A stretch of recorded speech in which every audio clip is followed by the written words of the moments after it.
East of Santander is Santoña, one of the most important fishing ports in the Bay of Biscay. Every morning the fishing boats arrive with the previous night's catch. Often it's anchovies, but today everyone seems to have caught horse mackerel. Not something we eat in Ireland, but popular here. Once all the fish has been landed, the auction begins. The way the fish auction works is they bring one case of the fish into the auction behind us there, so that they can inspect and make sure the quality is right. So the opening price always starts high, and as the auction goes on, it begins to drop. And when you decide the price that you want to pay, you make a bid. But if someone bids above you, they've got the lot. Right beside the fishing port is a row of factories where the fish are processed and put into cans and jars. And I'm visiting Catalina, one of the port's biggest canning factories. It's a painstaking process which begins with the anchovies being put into large barrels and covered in sea salt. The fish are left in these barrels for between 6 to 9 months, and after that the skin is removed carefully by hand. The fish are then placed in muslin and spun in a centrifuge to remove any excess liquid.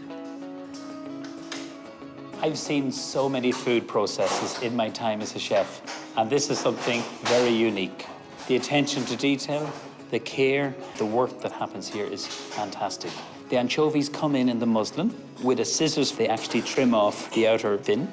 They remove any excess skin with a tiny wee knife, so it's really soft, really gentle, really carefully done. After that, they get their 2 thumbs in and they open it out.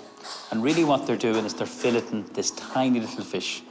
Then they remove the backbone, get a little bit of oil on the fillet of fish, run their finger along it, and that's to feel if there's any bones to remove that. So virtually what they're doing is pin boning that tiny little fillet of fish.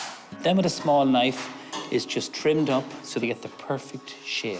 And then it's graded. Some are put into little jars, some are put into cans, big, small, they're all graded. They're overlapped a little bit so you can see how many is actually in a can. So the anchovies are packed. They're covered with some olive oil, and then there's a little sticker with a number, and this indicates the lady who actually processed these anchovies. In a full day, all of these ladies will process 250 tins of anchovies. Incredible. I've used a lot of anchovies in so many recipes, but next time I'll use them, I will appreciate and think of these ladies, the hard work, the attention to detail that goes into producing this. So now the fun part, tasting them. Delicious. Salty, you obviously expect that. No bones, but really moist, full of flavour. My God, I'm in food heaven. Back to Santander for dinner at a restaurant with one of the best views across the bay, La Caseta